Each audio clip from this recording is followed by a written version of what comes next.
This episode and the entire year's worth of episodes is proudly brought to you by California Cryobank. Use code QueerFam25 for a free level 2 subscription to their donor catalog. Let's go make those babies, and then let's talk about it. Okay. Love is love on the Queer Family Podcast. Love is love. No matter how we come to family building, be it adoption, be it through surrogacy, be it through fertility treatments, be it through whatever, there's always kind of like there's a level of hardship that others don't face and sadness too. Mm-hmm. And realizing that in order for us to become the parents we want to become, sometimes somebody else has to make a sacrifice. Mm-hmm. Or we need to rely on the kindness of another person, like a surrogate or a donor. It always comes with some sort of baggage. Mm-hmm. And that's something that does make us unique to the non-queer folks out there. Our family building journeys come with baggage. I think, it comes with baggage. And also, like in the best version, it comes with community. Yes. Like that we are so intentional in creating our families that the first steps of creating our families are communal. Yes. And ideally, you'd want it to be something where even no matter everyone involved is like, I'm contributing to a communal thing and like it's a good decision. And where it's not, I still have I have this feeling of like, but thank you. Like I know that this wasn't a happy decision for you to make, but thank you and I honor it and I cherish it. Maybe I should amend what I just said to it comes with so much gratitude. Our family building journeys come with so much gratitude and with that comes empathy. Welcome, y'all, to the Queer Family Podcast, the show all about family, but with gay. I'm Jaimie. I'm your gay host, and this is the show that highlights, celebrates, uplifts, and normalizes LGBTQIA families and all of our beautifully fabulous identities. And y'all, first of all, I have two amazing guests with me today, and you might notice that we are in an actual studio. We are together. If you are watching the video, we are together in a room. This hasn't happened in ages for me. Interesting. I have questions about that maybe later. But okay, ever since the pandemic, I've been doing it all on video, on a computer, which is just crazy. Yeah. So this is really fun, and this is a new era for and you're the opening of the 20th season. Y'all. Oh, wow. 20th season. I'm so honored. Yeah, this is big. I can't even believe it's been that long. It's kind of insane. I mean, it's 7 years because seasons are, there's like 3 seasons in a year. Seasons are what you make it. Right, exactly. So it's the 20th. It really is, though. No, but it's beautiful. Yeah, I love congratulations. That. Thank you. Give yourself some flowers for that. Yeah, so that's on the back. Okay, so let me introduce y'all. I am here with Luce and José, and I'm going to do what I do with all my guests. I'm going to put y'all on the spot to introduce who you are and why you're here talking to the Queer Fam Squad. Because honestly, if I try to do it, I'm not factual. I just tell stories. I will butcher it, and you'll do it so much better. And I'm going to time you. Okay, no pressure. Just to make it scary. Let's do it. All right, so we'll start with Luce. Luce. Oh, see? I'm already butchering it. No, this is why you have to so do different ways. So it's written like the Italian, pronounced like the French, but I'm an American. I love this. Okay, all right, let's go. On your mark. Get set. Luce, who are you? So my name is Luce Remey, or as my mother would say, Luce. I am the VP of Public Policy at Family Equality, and I have been there almost 2 years. And what we do is we advocate for LGBTQ plus families, state and federally, for their rights, their ability to be created, their ability to be recognized, and their ability to thrive. Boom. That was 20 seconds. You have more time if you want to fill in. I'm a Washingtonian and a lesbian and an avid knitter. Yes, you are. Yes, you are. Oh, my God. Amazing. Amazing. Under time and so queer. Thank you so much for that. We're going to dig in. And before we do that, I want to go over to José. My listeners know you because I've interviewed you before. Also, Yes. You're like super famous. So on your mark, José, get set. Yeah. I'm José Rolón, also known as NYC Gay Dad. I'm a New York City wedding planner, content creator, and advocate for the LGBTQ plus and Latinx community. Boom. Oh my God, 10 seconds. 10 seconds. This is a record. Being in person really makes a difference. That's what I'm going to say here. And I want to explain to everybody why we are in person. we just took part in a panel. We were the speakers on a panel that Pew Research, they did this huge, and please, Luce, you're the factual one, so jump in at any time. Pew Research and the 19th did a huge study about the state of the world for LGBTQIA folks and LGBTQIA families 10 years since Obergefell. No, which was 10 years exactly today. 10 years today. So wild. And did I hear you say on the panel that yesterday was your birthday? It was. Happy birthday. Thank you. Happy birthday, It's Luce. been a great year. I don't know, like 2025 is my year, I guess. I love this that. for you. Yeah. Yes. So, and mainly because you just spoke on a panel with me and Jose. Honestly, yeah, fangirl dreams are like all happening today. So I'm just like, this is going to be a great week. So I want to, let's talk about this panel because this was the first time I've ever spoken on a panel. I was kind of shocked that they even asked me because I don't do facts. I I'm just not. tell stories and try to like make jokes. But it worked out. I feel like I was just saying, we were the best panel that ever existed today. Were you nervous? I'm kind of curious. I was. Yeah. I wasn't nervous until You weren't on stage. I just mean like beforehand, like leading up to. I wasn't until we sat down in those chairs, and then I was like, "Oh, this is official." I hope they don't ask me for statistics because they don't have them. But that's where you came in.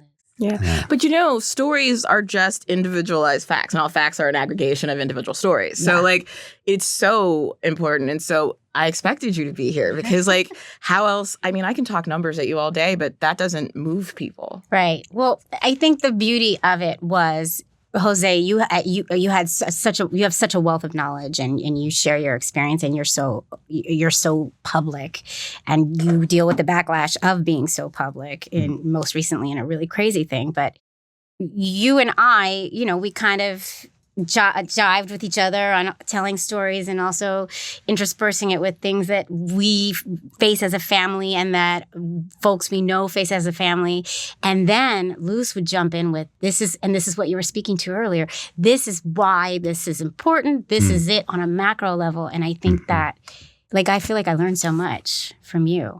And I feel like I learned so much from each of you because in Jose talking about standing at the Social Security office, it reminded me, I was like, oh my God, that's right. I need to check in on that. And I will reach out to an expert that I know and be like, okay, so talk to me about A, B, C, and D.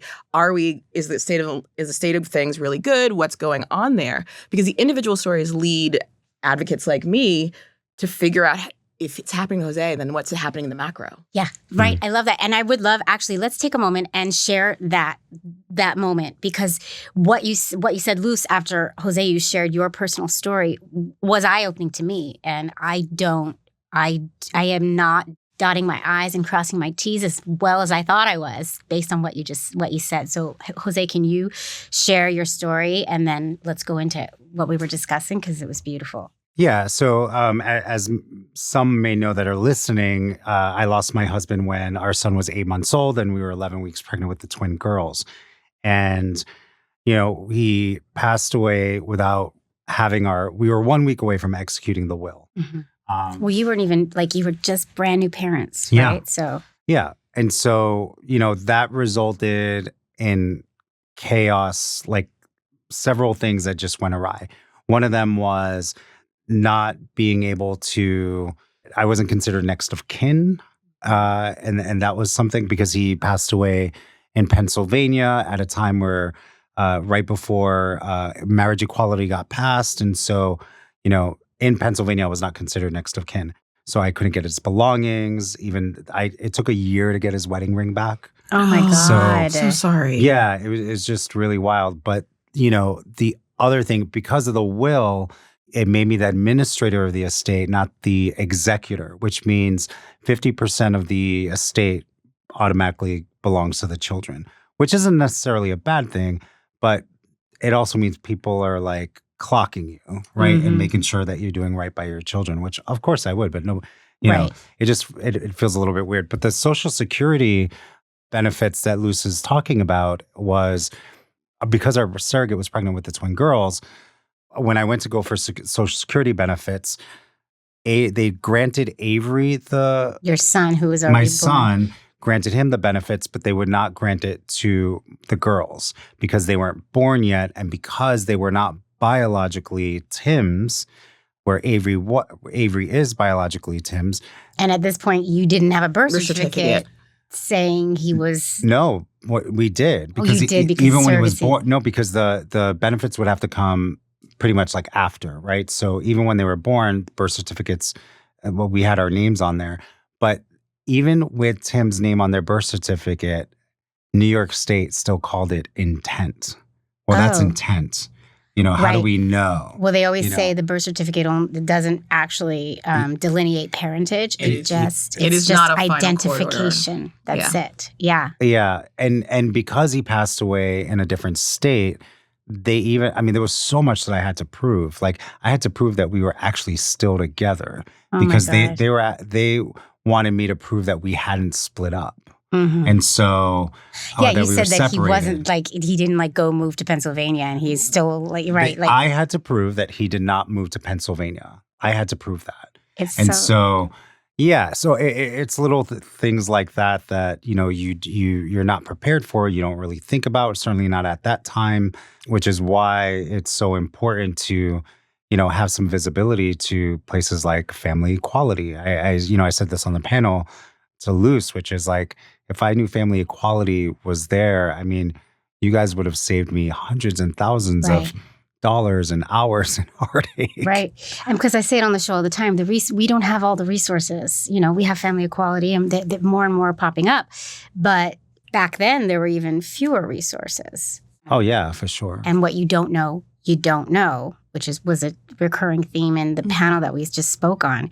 And so then, Luce, you brought up some amazing info regarding Jose's story and representation and all the things. So. Yeah. So in listening to Jose's story, both the situation what happened right after his partner died, his husband died, and what you had to go through. To me, what I would say to people is like it is unfortunately a really complex process to build and create and nurture your family, particularly for LGBTQIA. Yes. And we are so intentional with it, but there's so much you don't know that you don't know. Mhm. And so it can feel overwhelming. And then when you meet a lawyer, insurance provider, an adoption or foster care agency, a surrogacy agency that sort of says, oh, we've got it handled and doesn't ask you a lot of questions, that can feel like a relief because you feel like someone's taking care of you. But I would say if you don't come out of those first meetings feeling like you have literally been inundated with too much information and too many questions that you don't have answers to, then you're probably at the wrong place because we are so intentional, it's about making sure that every step of the process, you and your family are protected. Yes. So you should come out feeling like, I am not prepared. Right. Like, I have so many things to do. You should come out with a laundry list. Yeah. And it's like with Jose, he's like, you guys had a will, but it was in that space between, the birth of your twins. And so our work is to make sure at Family Equality, what we do is to make sure that space is in between, you are still as protected, as recognized as any other parent, as any other family. So it's like knowing that Social Security took that long. Now, I know that the process has since changed, but still, I think about that and I go, well, let me verify with people I know who work on Social Security death benefits that this isn't the case anymore. Mhm. And I can figure out, and if it is, talk to regulators, see what I need to do to smooth the way. Because ideally, we should be able to do this I love our intentionality, but I'd like for us to be able to have families as sillily and Yes. haphazardly Accidental. as our straight counterparts. Can you imagine if we And could just have it go accidents? smoothly. Yeah, right, totally. And so this matters on legislative levels, and we are just not top of mind when it comes to laws and policies. We are not the ones they think of. Right. And so that means we have to be the advocates. We need to do the extra work to make sure we are seriously buttoned up when it comes to our families. Because you bring little kids, babies into this world, now game on, bitches, right? Yeah. And that was one of the things I was saying is I always tell people to, when they start their family creation and process, envision what that family is going to be like after it's all done. Mm-hmm. How many kids is it going to be? Where do you want to live? What do you want your economics to be like? And then say, this is the world I'm creating. How do I protect it? Obergefell is an amazing decision. And I'm glad to see, as we saw with the Pew Research, how many more people are getting married, how many more queer individuals are living together. But you're now creating a family. How are you going to protect that? And I would say, assume that Obergefell didn't exist. What would you do to ensure that your wife, your husband, your partner had, survivor death benefits, had access to the car, had access to your bank account, you have a living will, you have all of those things. Make sure your kids are on your life insurance policies, I was saying, and do it in a way that's cyclical, such that you check on it regularly, because laws in states change. Federal laws change. Do it once a year. It's like maybe around tax time, you do all the annoying things together, and then you're That's done. smart. And in doing that, you're ensuring that you're protected.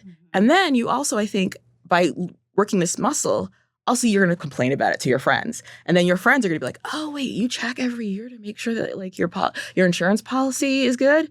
Oh, really? Why? Oh, because you don't want to. Okay, well, maybe I should do that. Right. And it spreads to people. Yeah, and that's that's representation. That's the storytelling. That's why podcasts like this need to exist. That's why family equality needs to exist, and all the stories you tell there with family equality and representation is like, it's just everything. The more you talk about this stuff, the more it's going to spread, and the more we're going to protect our families. Because I still talk to folks in my interviews that think that just because they're on the birth certificate, they're safe and their families will be safe. I am always saying every lawyer I have ever spoken to highly, highly, highly recommends that we get that second parent adoption no matter what, and all the other things, the will. And I think it's surprising for people to find out, because everyone thinks everything starts with your birth certificate, that from a legal perspective, the birth certificate is just a sort of a statistical document for your state. It is not legally it's as enforceable. You need a final legal judgment from a court. So that means you need a second parent adoption. You need other documents like that, because that is the way if you move, if anything happens, this is the final statement on what happened. And like, it is unfortunate that we have to go through these extra processes. And part of my work is to make that as streamlined and as efficient and easy as possible. One of our catchphrases in our policy department is it shouldn't take a lawyer to create a family. Right. And it does for us. It does. It does. It does for so many of us. There are more than one lawyer. Yeah.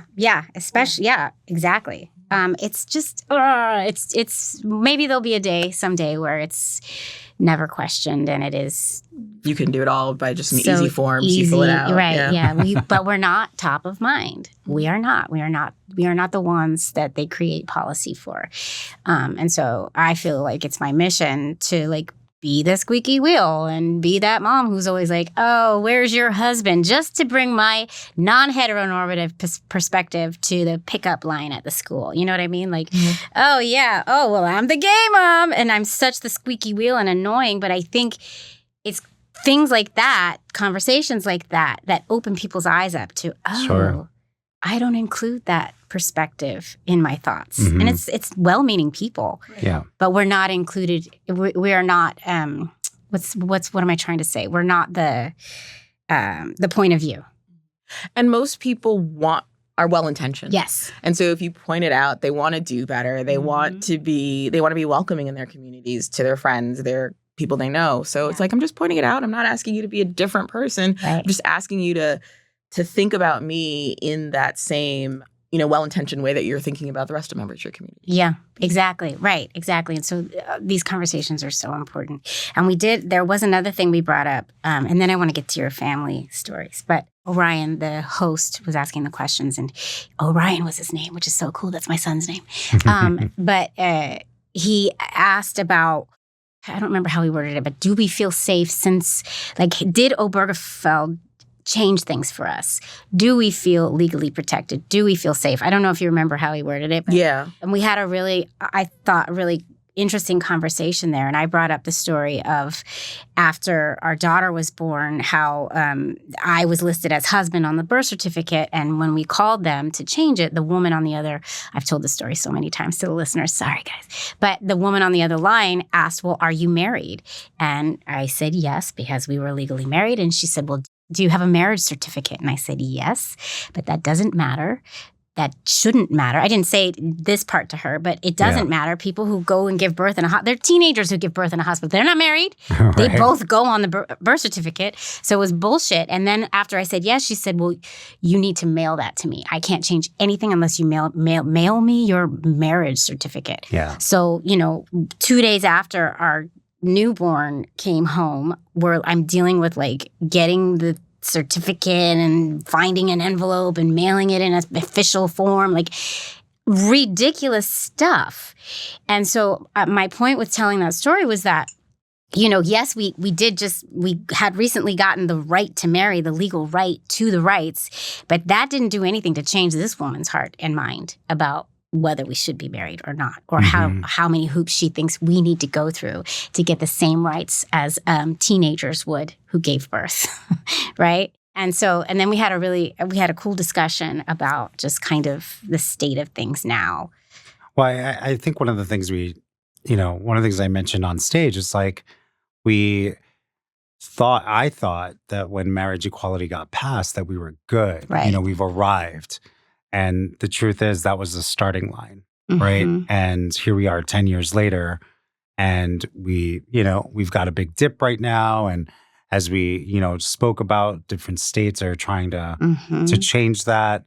You know, luckily it's all been turned, I believe every state has been turned down. There's been like nice. Yeah, so I think it was like 7 or 8 states did resolutions urging for the Supreme Court to overturn Obergefell.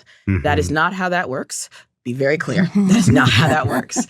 But it was definitely concerning. Yeah. And for those of us in the policy space, in the movement, we were like, okay, one, we know that's not how that works, but it is a testing of the waters from these legislators, from the individuals who are putting them out to see if they can get traction. Fortunately, all of them failed. Right.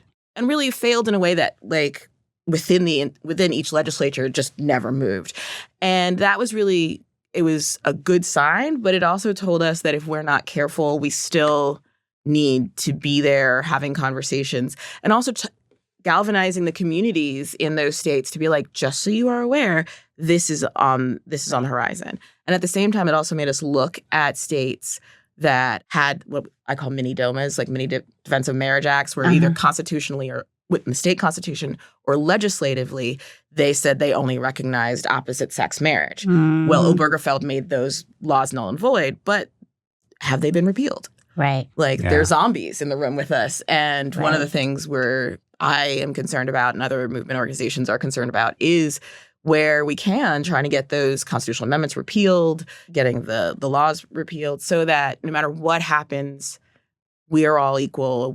Our families are protected as a marriage is a marriage. I was going to say, like, even though with those 8-9 states they failed, not everybody knows that, right? So that's sort of like where the psychological part of it comes in, where I think there's a lot of people on the far right, the MAGAs, where they think they don't even know that it failed. They just know it's in the works, or maybe not educating themselves. They think it already happened, by state. Right. So that's like spreading around. And so for me, it's like the information that they're getting and not getting is what is making, everything kind of bigger than, it's like trickling out. It's spreading out. Like wildfire. And they're doing lots of little things. Like they're not, if that was the only thing that happened around marriage, it would be like, okay, that's bad. But like, okay, it was just like 8 or 9 states. But then it's like, there's that. We're also trying to redefine marriage around these things called covenant marriages. Anyway. And then you're seeing all over the country, we're seeing lots of tiny ways, and not big and small, tall and big, ways that they are trying to remove particularly our trans siblings from public life. Yes. And I see any of those efforts as basically, you're coming for me next. Right, so exactly. It is making us feel, when you see that happen, when you see the compounding of these things, it's like, oh, they want to come for this. They just don't know how yet. And they're trying to make it like, they say the Overton window. They're trying to move the window of reasonable conversation to say, now with this resolution, we can talk about like overturning Obergefell. It's not like settled law. It's not a thing. Yeah. Whereas it's like, no, we're going to do our best in the ways that are effective to keep the window where it is and say, no, marriage is overwhelmingly popular, no matter what state you're in, no matter Republican or Democrat, it is popular. It is good for kids. It's good for economics. It's good in so many ways. We're not going back there. No, we're not going back. Luce, you saying that y'all found it concerning and that you were like intent on watching it and making sure you keep tabs on it, that was chilling to me a little bit. You know, that it really is a concerning thing, because you hear, oh, it was shot down, and then conversation done, and no, we're good. But hearing you say, and with the backing of family equality, oh, no, we are heavily watching this, because that is super concerning. But I also want to like release to like tell you to exhale, because that's our job. Right. Yeah. I feel like in some way, like it's like parenting. Right. Parents, your job is to be super worried. Like the things that you worry about with your kids, like they go, why are you so upset about that? Whatever. Yeah. But like It's my job. Your job is to be worried. Yeah. But it's their job to be carefree. Right. And from my perspective, it is my job to be hyper vigilant about Yes. this and to warn you when you're getting too close to the edge. But until I warn you, like, Chill. chill, Take a breath. breathe, Take a breath. live your life. Yes, Like, I love that. you know? I love having you in our corner. Well, Luce, I was going to say, like, I would love for you to repeat what you mentioned in the panel, which was about our benefits. If everything is equal for us, it benefits our Okay. straight white counterparts. Like, if you could just reiterate that. So I have never seen any policy, any piece of legislation, any regulation change that we in the LGBTQ community have ever pushed forward, and particularly in the family law space, that hasn't majority benefited opposite sex couples or individuals. So if I want to make sure it's much easier that you just have to go down to your local courthouse, fill out a form to do and get, just do a simple thing to get a second parent adoption, i.e. what you did, Right. which you eventually did with your son. If I just want that to be a super easy thing, that isn't about queer people getting something new and unique for us. Well, here's what happens. What happens is the 30-something-year-old in Des Moines, Iowa, who has a child with her boyfriend, and it was overwhelming to have it happen, and somehow he didn't get on the birth certificate, can go in and without paying any money, go in and have that changed, where that boyfriend who wants to be an active parent, who wants to be recognized, who wants to do the school pickups and drop-offs, can just literally sign a form and it flows. Yeah. Nothing I'm asking for is about making us special. It's about making it easy for everyone. And I find that if we make it easy and simple and streamlined for LGBTQ plus people to create, and let their families thrive, everybody else benefits. And 9 times out of 10, they benefit more than us. Right. Mhm. Right. Because there are more of them. Yeah, there it is. That was such an There it important is. share when you said that. Yeah. It was like, Yeah. Yeah. Same. Yeah.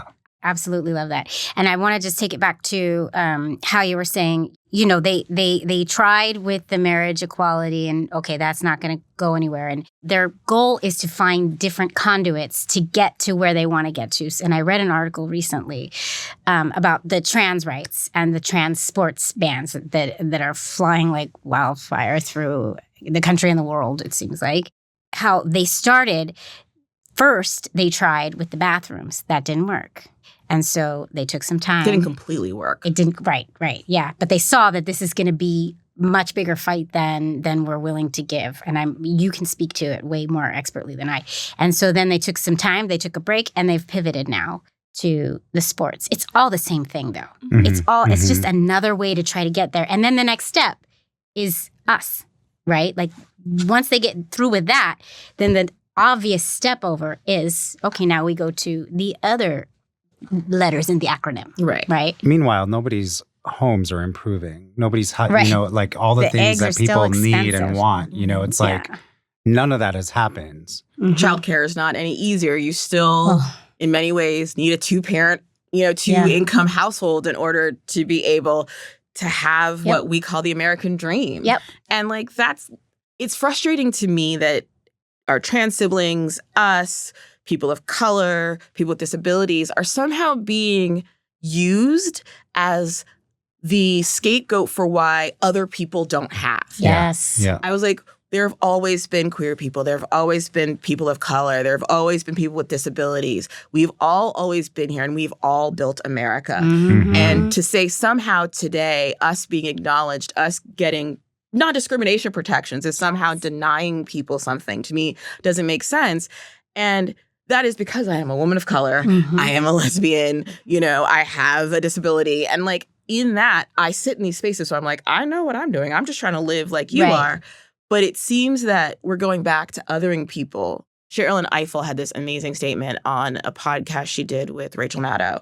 And I'm going to butcher it, but she said that what you're seeing is that there is a segment of the American population that finds equality and equality in the United States unbearable. It is a burden they want to be lifted from. They don't want to have to be non-racist. They don't want to have to believe in equality. They want a world in which it centers on them. Yes. And that's deeply saddening to me, Mhm. but I'm not going to let that win. I think they have a holistic vision, which is that we move to the back Mhm. and we're not involved. And I was like, no, it's taken me and my ancestors built this country. Yes. And I deserve the right to experience it as fully as anyone else. As Yes. an immigrant, as someone whose parents came over in the Mayflower, as someone who is Native, we all deserve to experience this country fully.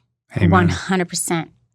Yes. And seen and preach. We'll be right back. Queer Family Podcast. All right, y'all. Now feels like a good time to just drop in and share my promo code with California Cryobank, QueerFam25. That's going to get you a free level 2 subscription to their donor catalog. If you're ready to start that baby-making journey and donor sperm feels like the route that's going to work for you, this promo code is what you need. California Cryobank has been helping the LGBTQIA community for 45 years and counting, and they really show up when it comes to our community. They will give you a second parent adoption letter if you need, and they offer free vial transfers between partners, which is amazing. And there are so many other things they offer to our awesome community. So if you're ready to start making that family, head to cryobank.com and use code QueerFam25. That's QueerFam25. And you're going to get a free level 2 subscription to their donor catalog. You can also use that code for a discount on a level 3 subscription, which gives you even more info about the donors. So go make those babies and then come tell me about them, because you know I love these stories. All right, back to the episode. Love is love. I like a soapbox every now and then. No, and it's so true. And you brought up a point. I still want to talk about your families, but when you mentioned the death threats you were getting and how you had to pull back, your kids were getting their independence and they were going to school on their own, and you had to pull that back. And Luce, you brought up a great point then too. Like, that's what they want. They want us to pull back and kind of shy away from society. And that's just to piggyback on what you were just saying, Luce. Yeah, I mean, we also talked about how when everything, 10 years ago, everything was sort of like micro aggression, right? And now it's macro, and from a legislative point of view too. And so, just gonna say, it's like Trump has given people permission to say what they feel and think out loud. Say the silent parts out loud. And it's just, you can feel it. It's kind of wild. We could feel it in New York City. I can't even imagine having to feel it anywhere else. And one of the things is, I said then, it was also that like a significant portion, if not a majority, of LGBTQ plus individuals who are raising families are not raising them in New York or DC or LA. They are raising them in the South, in the Midwest. They are people of color. And like, if they are in states where bathroom bans passed, a don't say gay, or trans thing passed, if they've seen a resolution on Obergefell, if they've seen, the, attempts to remove DEI protections happening, they're going to feel rightly like this is not a safe space. Yeah. And the ability to move in some cases for many people is a luxury. Like they either have family ties, economic. So they are in those spaces. And I understand that fear, and it's completely rational.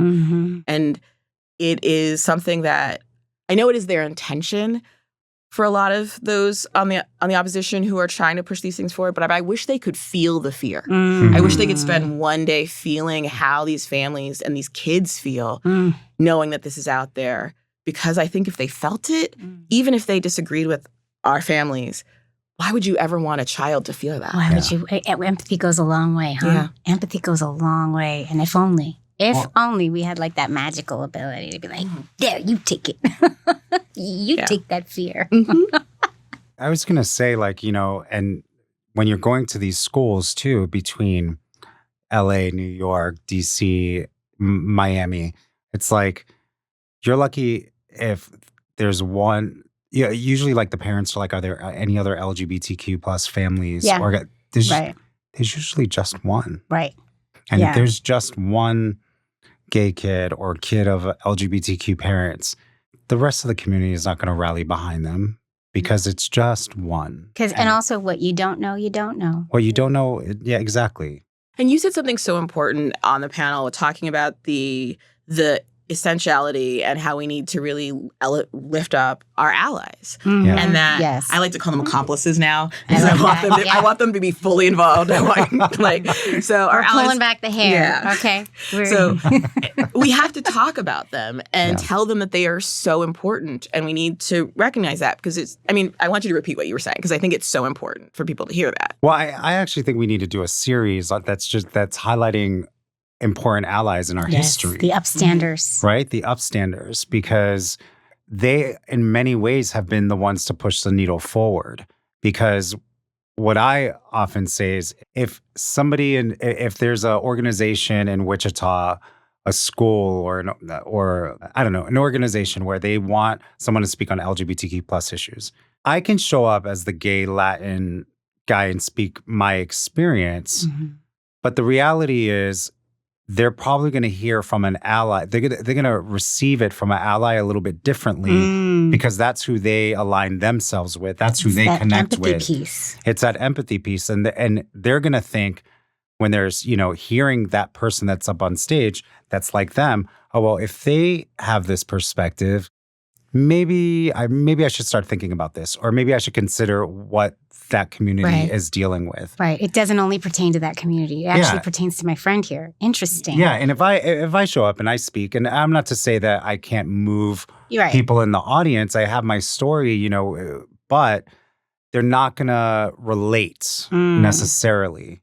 And That's a so, really valid point. I think it's really important to highlight our allies where we can and to remind them, because I think in a social media driven world, as I always say, I think allies have been taking a bit of a backseat because even our own community has criticized allies because they appear like they're posturing. Mm-hmm. And me putting up a flag, I was already getting criticized. So let me just retreat Right. and just be silent instead of encouraging and uplifting and saying, thank you for posting Yes, that good job. pride flag. I agree with you. I think where we have amazing allies, we need to hold them up and tell them and talk about them and talk how great they are.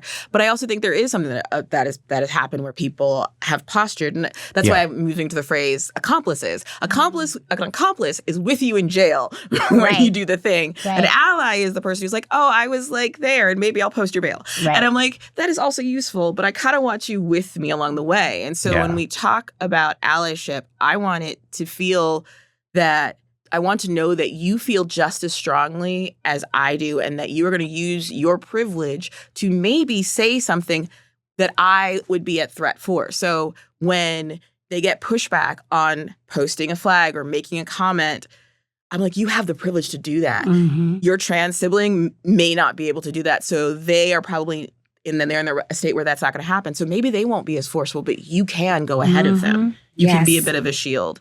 And I think those are the allies that are, whenever I see them, I'm like, yes, that's what we need. I agree with that. I think, and it's not to say that posturing doesn't happen. We certainly saw that through Black Lives Matter. Yes.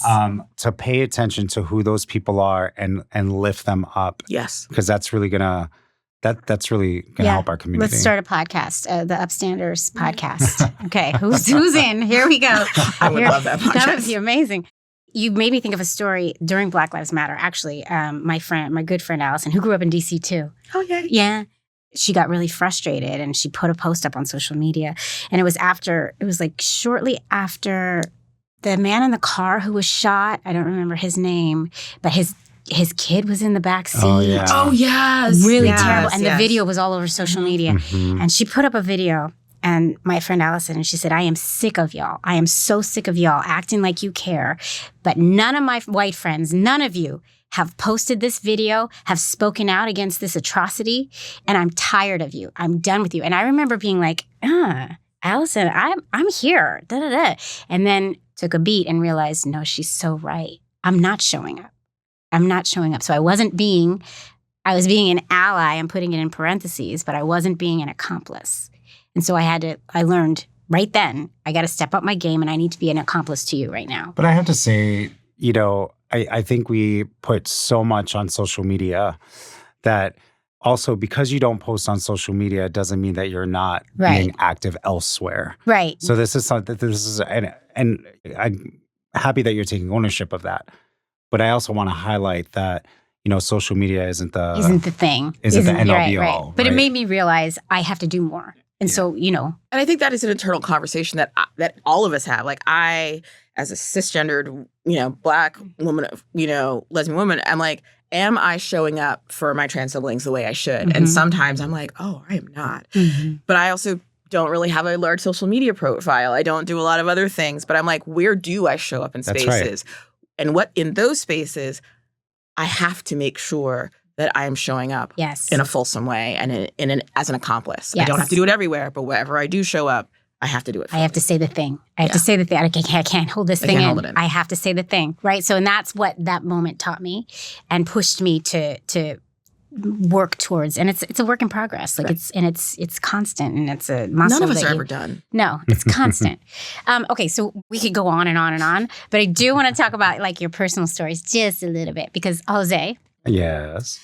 When we first chatted a couple years ago, you had just met Thomas. Yes. And you had just started dating and you were just starting to figure it all out, but y'all are still going strong. Yes. And I want to know what it's been like. What's the blend? Because it seems to me, from what I can tell, that he's really immersed in your whole life now. Oh, yeah. I mean. So how's it going? And what's it like to do this blending thing? It's funny. We want to chat about this. We want to talk about this. You know, we want to do a little mini series on this because it's wonderful. We are going strong. We are in couples therapy. Yes, you are. Yes, you because are. Because it is challenging to figure out how to bring somebody into the fold. Mm-hmm. And not just bring somebody into our family, but we're also public. Mm-hmm. And he comes from a very conservative Christian background. Oh. And so that comes with a lot of things. Sure. And for him to come into this family. And there are four of you. Yes. Yeah. I mean, it was just like a crash course, right? He's handled it really well. Yeah. He doesn't, he goes with the flow. He, what's been really beautiful with him is seeing him, have open and honest conversations with his own family when they don't align. Mm. And so that's been really wonderful. In terms of coming in, the kids fell in love with him immediately. That's great. Always a good sign. Yeah. It's always a good sign because previously it was one parent. It was you. For 10 years. I did have 2 middle relationships, right. But we're going to talk about that on a different podcast. Girl. I mean, if we talked about all the old relationships, oof. I probably know some of your old relations. We're all friends. Oh, okay. So, yeah, we want to talk about it. Restraining order? No. Okay. I hope not. So clear. That is a whole different podcast. That's a whole. And he also fell in love with the kids, and it gave him this sense of purpose that he wasn't expecting. He's not somebody that ever even wanted kids necessarily. He never not wanted kids, but it wasn't on his bucket list. Right. It does help that he's a middle school teacher, right? Mm-hmm. So, and I have to say, with my kids 12 and 11, and he came 2.5 years ago, I keep telling him, thank God he met me 2.5 years ago, because if he came in now, it might have been 3 dates. Yeah. With the kids. They're a lot. I know. And my kids they really are respectful and well-behaved and good humans. But no matter which way you slice it, 3 is a lot. Yeah. Even when they're all behaving, 3 is still a lot because it's like Thomas, Papa, all the things that we know. And we moved in pretty quickly. So that Such a lesbian. we were. Yeah, we rocked it like that. Listen, we adopt the lesbian model when we reach a certain age. Yeah. Like, we don't have any time to waste. That is true. I love that. Yeah. As Yeah. I'm getting older, I'm like, I don't have time. I'm going to ask you a bunch of questions and let's just move forward. Let's go. Let's get to the punch here. Like, if we know what we want, but it's hard, right? So I think him going from middle school kids to middle school children in the home is not easy. And also there's sort of like that, where do I discipline? Where do I not discipline? That's my main thing that I would think would be hard for you too. I actually am very, and this did happen in my other 2 previous relationships. I want them to feel really comfortable and being who they are. I want them to show up how they show up. I don't want to feel like I'm molding them or The kids or Thomas. Okay, Yeah. I want, because that's how it's going to work. Because eventually, that if you try to, mold someone or try to change them, that's going to fall through the cracks. right. And so, but he does it so beautifully. Mm-hmm. And so in terms of the discipline, I've allowed him to discover it. I've allowed him to, do it the way that makes sense for him, even if there's moments where he's like, oh, maybe I shouldn't have said that or done it like this. And I have to say, in the 2.5 years, there's only maybe 1 or 2 times where I was like, okay, you had a bad day. And maybe you shouldn't have said it like that. Mm-hmm. And Thomas, I'm also comparing it to Thomas, who's very even keel. He doesn't go up and down. He's not very emotive, which is why. You guys balance each other out. balance Yes, each which is other why he's going to have to out. propose to me. Yes. Because if I propose to him, he's not going to give me all the things that I need, the reactions. I'm like, damn, that's how you react when I propose to you? Are you kidding me? He'd be like, yeah, that's nice. Yeah, let's do it. Thanks, babe. Yeah. So I'm like, yes, propose to me Yes. and make sure there's a camera somewhere. Yeah. You have it all planned. I see it. You have the vision. I have Yes. the vision. Oh my God. It is exhausting and as the kids are getting older, what somebody doesn't realize when they come in, when the kids are at a certain age, as a step parent, when they see the phase that they came into, the phase of the kids, they think that that's it.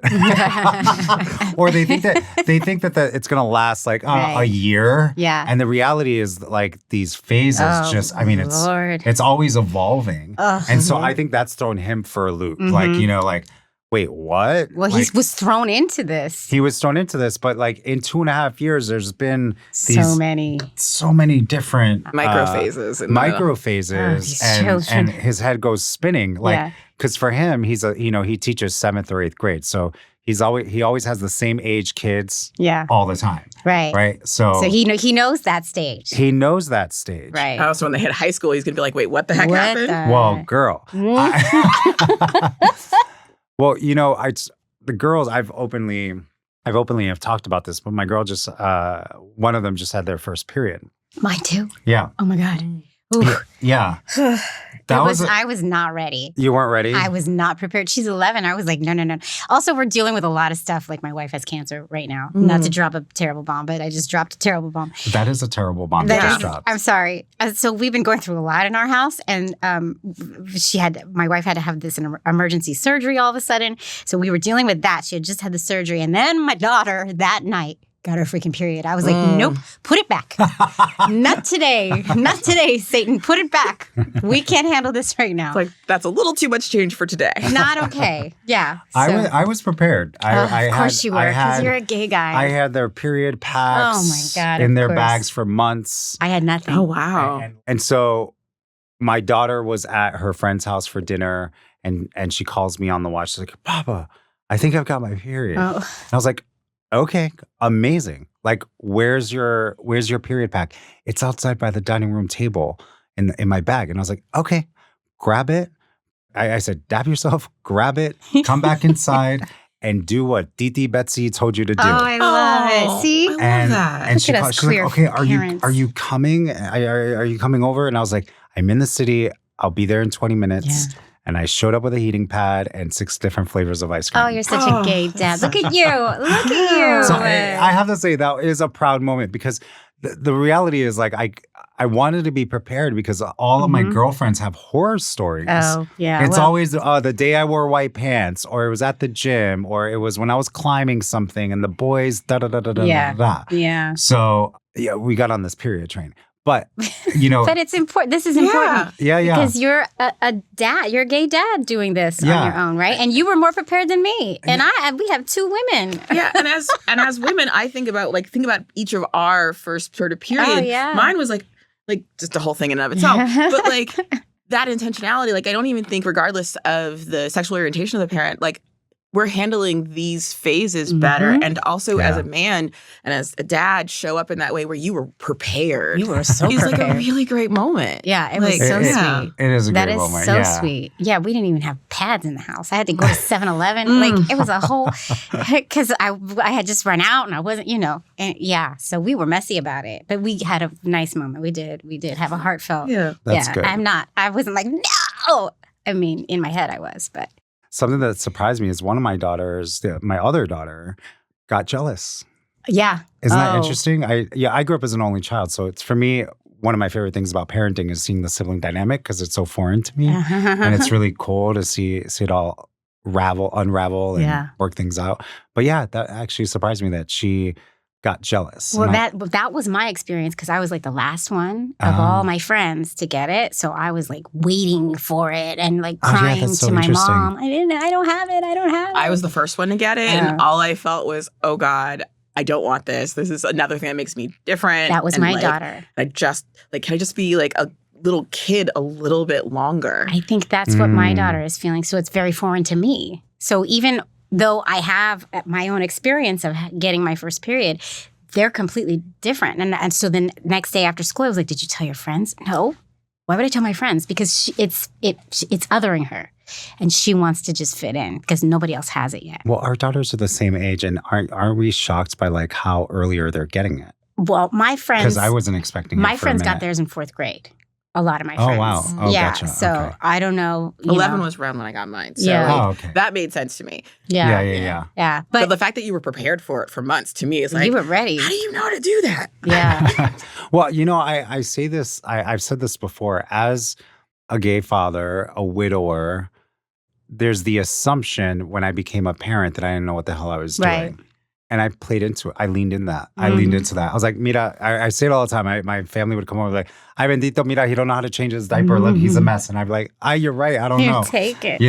And it resulted, and to this day, I've always felt like I had a bigger support system than most two-parent households.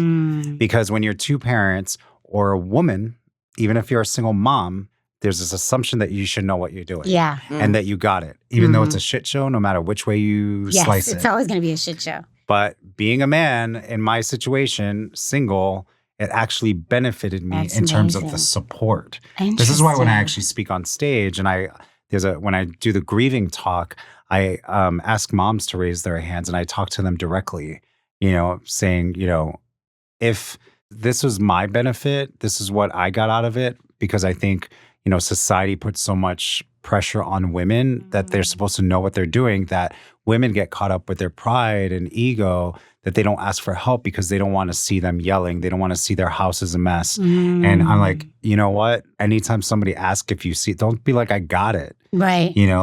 Take out your to-do list, hand it to them with a smile and like say thank you. I love that. Because we don't empower, I use this example too, which is, a woman will put on a diaper on their baby and miss, it's a different size and she will get judged. Right. I put on a diaper backwards and it's a little soiled and I get applauded. Yeah, right. You know what I mean? It's such a double standard, but we're veering off now. But the whole reason we brought up I brought up the period is like, our kids are changing and evolving and, and there's hormones happening and, now they are middle schoolers getting ready to be teenagers before we know it. Because I can't even believe that they're middle schoolers. I can't either. Now. I can't take it. And, it's like, what? And I'm not, these are the ages I'm not looking forward to. I'm like keeping it real. Like I do not, I want to move out and come back when they're 25. I know. I'm getting scared. My wife works as a high school educator. So I feel like she's going to have that stage. Yeah. But we're not covered for this middle school age. We're not covered here because I'm good with the littles. Yeah. 4 to 6 to me was magic. I love 4 to 6. They're so sweet. Yeah. But all of that is, I'm not, and I hate to say this about Thomas, but I feel like I'm also managing his feelings too. You know, it's like if the kids are being a little rambunctious, I don't want him to get stressed out. And so, you know, I make changes here. And then, you know, it's like, how do you maintain, and maybe it is stereotypically, I've seen this happen like on you know, where, oh, your father's coming home, make sure, you know, everything is all set. But it's more about like, I want him to be happy and I want him to feel like he matters. That's the other thing too, actually, is making sure that they feel valued, making sure that they feel like they're important. Because there have been times where Thomas has expressed not feeling important, you know, feeling like, oh, it's, you know, it's about the kids. And even though I personally think that we go out on dates way more than most parents. Probably do. We do. It's not enough for him. I'd rather, because he was just kind of thrown in, and he wasn't on board with the whole creation of this. No, and he went from one person. Now there's 5 of us and a dog. Yeah, and he's on top of it all. We're not the tidiest people. We're messy. We're messy. Yeah. And, you know, he, as a teacher, he needs order. Yeah. He needs, so he cleans, he cooks, you know, he does like all the things. But, you know, he'll complain about how messy it is. I'm like, you may have picked the wrong family. Yeah, right. Exactly. Like, we're crazy and we're all over the place. You're going to stay the unit you are. He kind of has to figure out how. That's why and maybe it's so there are tricky. other systems that we need to put in place so that it isn't. That's like, right. So that this isn't something that becomes a burden. Yes, you may be a cleaner. What if we get a cleaning lady once a month or something like? Because it's the whole like you want him to show up in the way he shows up, but at the same time, you guys as a family can't change who you are. Right. So we have to find systems. We have to find support. Yeah, to make and it right now happen. we're in a good place where like we've never not been in a good place, but we're in a good place in terms of like the house and like. You know, I do it in the order that they're born. So like Monday, Avery's in charge of, you know, setting the table, washing the dishes. So like Thomas doesn't, or I don't have to deal with it. And then it's You're getting your back. systems in place. We're getting our systems in place. And I'm not doing it. I mean, yes, of course I want them to be responsible, but I'm really thinking about Thomas. Right. You know, it's interesting. And that happens in all like couples. Like I feel like I am constantly protecting my wife's mood as well. Yeah. But I think you have extra layers added to it because of all the different components. But that also sounds like the way you build a relationship, because families, whether it's 2 people or, and I come from a blended family, or, you know, 2 adults and kids, like you have to learn each other and learn where you fit. And yes, he has come into your family and that's great. And now you guys are at the point where now we're becoming the family of 5, which means some ways we have to factor Thomas in. We have to manage his emotions. But we also have to manage your son's emotions and your daughter's emotions and your emotions.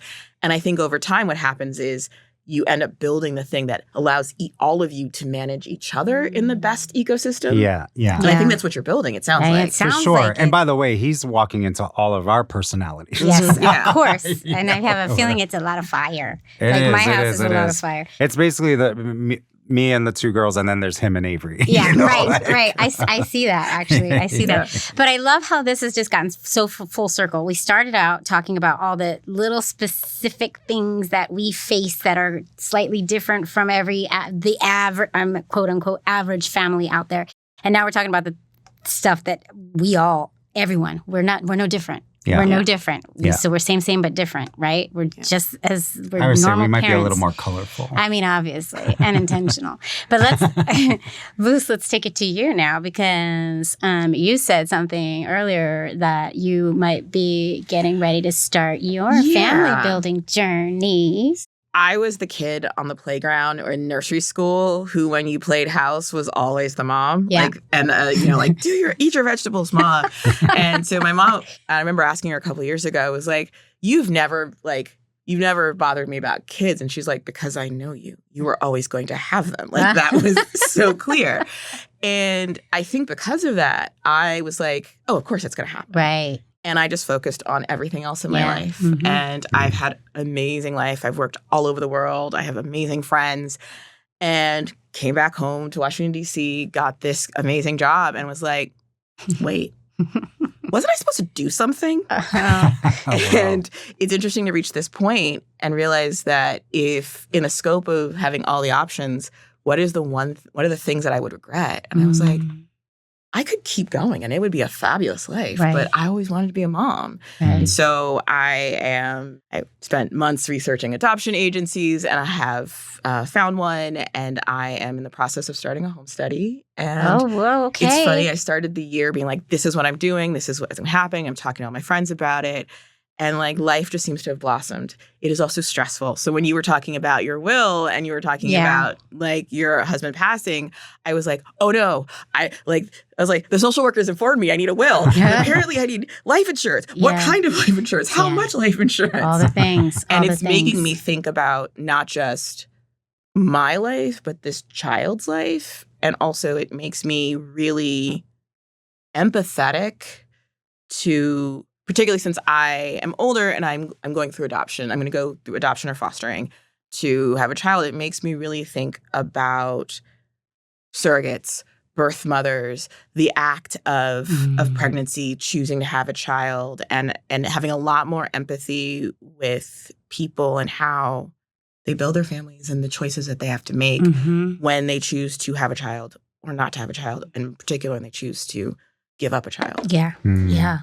And how different ways people come to that space. And that's something that I talk about all the time on the show. Like, no matter how we come to family building, be it adoption, be it through surrogacy, be it through fertility treatments, be it through whatever, there's always kind of like, there's a level of hardship that others don't face, and sadness too. And realizing that in order for us to become the parents we want to become, sometimes somebody else has to make a sacrifice, or we need to rely on the kindness of another person, like a surrogate or a donor.